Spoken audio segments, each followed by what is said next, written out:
नमस्कार साथियों, bike coffee channel पर फिर से आप लोगों को और एक नए वीडियो में स्वागत है। आशा करते हैं कि आप लोग अपने जीवन में खुश होंगे, मस्त होंगे और मजे में भी होंगे।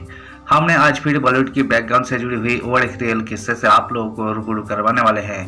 बॉलीवुड की बैकग्राउंड में अनगिनत किस्से कहानियां छुपी हुई होती है जो कि आम जन तक नहीं पहुंच पाते हैं। हमारे चैनल पर हम कोशिश करते हैं उन्हीं किस्से कहानियों को आपके सामने लाने की। तो चलिए कहानियों पे चलते हैं, शुरू करते हैं बॉलीवुड की बैकग्राउंड से जुड़ी हुई और एक नए किस्से।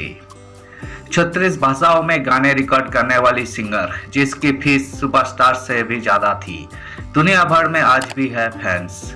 लता मंगेशकर अब इस दुनिया में नहीं है। उन्होंने 6 फरवरी 2022 में इस दुनिया को अलविदा कह दिया था, मगर इस दुनिया में ना होते हुए भी वही संगीत प्रेमियों के दिल में जिंदा है।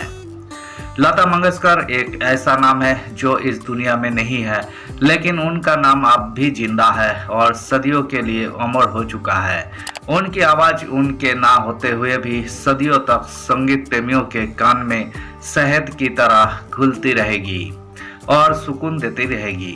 स्वर कोकिला के नाम से मशहूर लता मंगेशकर की आज बात एनिवर्सरी है। लता मंगेशकर का जन्म 28 सितंबर 1929 को मध्य प्रदेश के इंदौर शहर के एक मराठी परिवार में हुआ था। आज लता मंगेशकर के जन्मदिन पर दुनिया भर में उनके प्रशंसक उन्हें याद कर रहे हैं। उस मौके पर चलिए उनसे जुड़ी कुछ दिलचस्प बातें जानते हैं। लता मंगेशकर का असली नाम। यूं तो लता मंगेशकर को दुनिया स्वर कोकिला, स्वर सामग्री, राष्ट्र की आवाज, भारत कोकिला और सहस्राब्दी की आवाज से कई नामों से बुलाती है, लेकिन उनका असली नाम हेमा मंगेशकर था। मगर बाद में उनके पिता दीनानाथ मंगेशकर ने उनका नाम बदलकर हेमा से लता कर दिया और फिर वही इसी नाम से जानी गई। लता बचपन से ही संगीत के इर्द गिर्द पली बड़ी थी, क्योंकि उनके पिता प्रतिष्ठित शास्त्रीय गायक और थिएटर आर्टिस्ट थे। ऐसे में लता मंगेशकर ने भी बेहद कम उम्र में संगीत की दुनिया में अपने पैर रख दिए थे। 13 की उम्र में सिर से उठा पिता का साया। लता मंगेशकर तब महज 13 साल की थी जब उनके सिर से उनके पिता का साया उठ गया। पिता की असामयिक मौत ने उनके पूरे परिवार को आर्थिक तंगी में लाकर खड़ा कर दिया, जिसके चलते लता मंगेशकर को हिंदी और मराठी फिल्मों में काम करना पड़ा।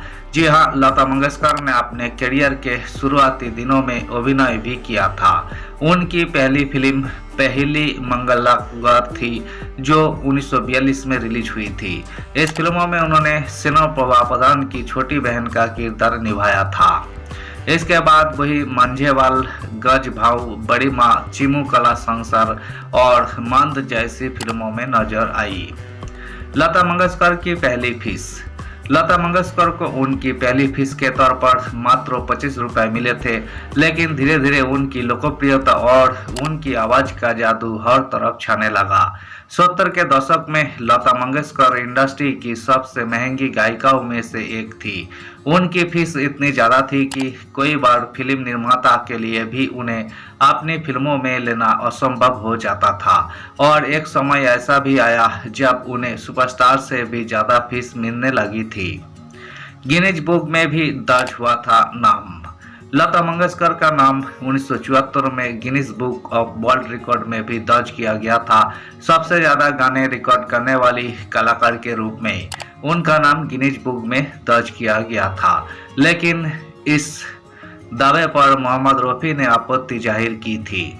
हालांकि तमाम विवादों के बाद भी 1991 तक उनके नाम ये रिकॉर्ड कायम रहा। उन्होंने अपने करियर में 36 से अधिक भाषाओं में भारतीय और विदेशी गाने रिकॉर्ड किए हैं।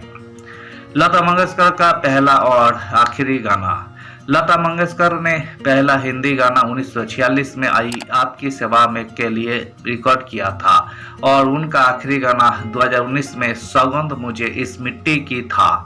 2001 में उन्हें भारत के सर्वोच्च नागरिक सम्मान भारत रत्न से भी सम्मानित किया गया था और लंदन के रॉयल अल्बर्ट हॉल में परफॉर्म करने वाली पहली भारतीय प्लेबैक सिंगर का खिताब भी उनके ही नाम है। धन्यवाद साथियों, इस वीडियो में हमने बॉलीवुड के मशहूर सिंगर लता मंगेशकर से जुड़ी हुई किस्से को आपके सामने रखने की कोशिश की है। उम्मीद है दोस्तों वीडियो आपको जरूर पसंद आई होगी। वीडियो पसंद आए तो लाइक कर दीजिएगा, चैनल पर नए आए हैं तो प्लीज एक सब्सक्राइब कर दीजिएगा। मिलते हैं नेक्स्ट वीडियो में, धन्यवाद।